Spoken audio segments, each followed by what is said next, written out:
Hi, I'm Greg Schaefer, and welcome to the virtual CISO moment.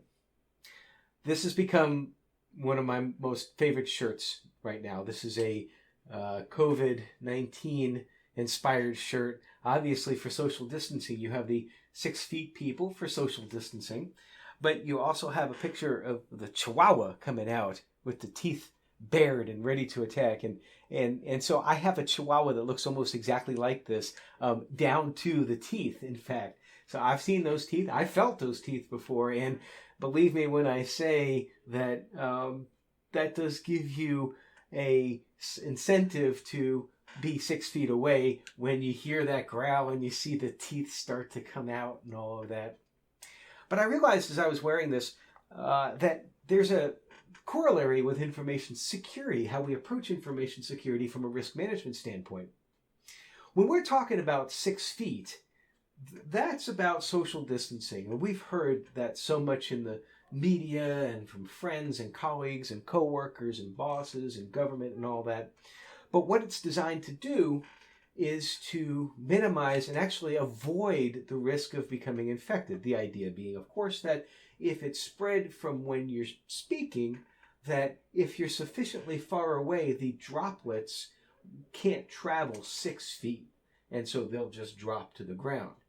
That's the theory behind it, and so you're avoiding the risk of becoming infected with COVID-19. Well, that's a very valid information security strategy. Now, when I say avoid, I don't mean ignore. Those are two different words. So ignoring something doesn't make it go away. Just like if you ignore the fact that your firewall is open to the world, then that risk of bad actors coming into your network is not diminished. Just like if you ignore the fact that there's a pandemic going on, does not suddenly make you immune from catching the virus. No, avoiding is putting yourself in a situation where the risk no longer is a factor. So, social distancing, the risk is no longer a factor if you can't get infected. In information security, one of the most prevalent pieces of advice that I like to give is that if you don't have a need for information, then don't keep it. Because if you have confidential information, you have a responsibility to protect the information, obviously, because there's a risk there. And the reason why you're taking on the risk is because there's a reward for keeping that information. But with a lot of organizations, they tend to keep information longer than they need to, and maybe don't have a solid data retention policy or data destruction policy as well. And so all of this information is kept, which is now creating risk without any sort of reward. So how can you avoid that risk in that circumstance? Get rid of the information. It's that simple. Now, unfortunately, with some other information security risks, you can't just avoid the risk.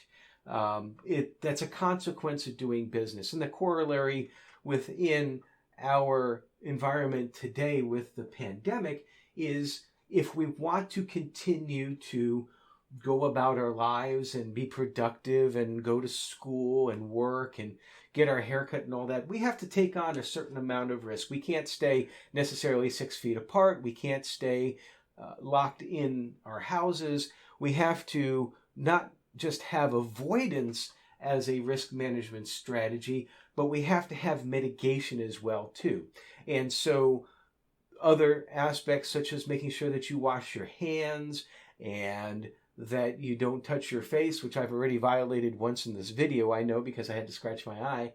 These are mitigation activities to try to not convey the virus from a surface or some other place to your face, to your body, and then get ingested and then get infected.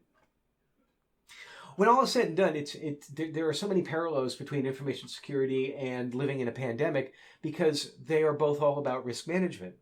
And so just as you look at the risks that you're trying to manage with the pandemic, then look at information security in the same way as well too.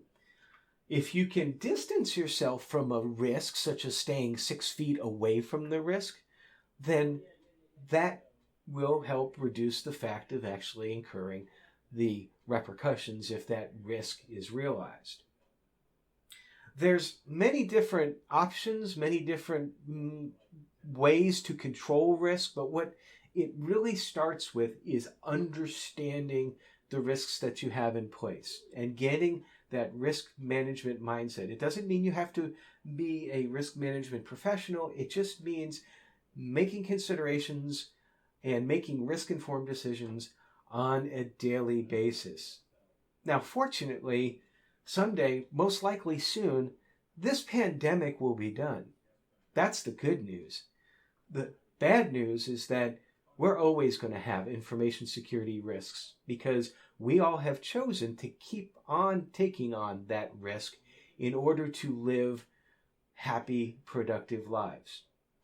So manage your risk accordingly, and if there's something that you don't need, that is a risk that doesn't incur any reward, then avoid it. Get rid of it. Don't just stay 6 feet away. Just push it out of your life completely forever. Stay secure and stay safe.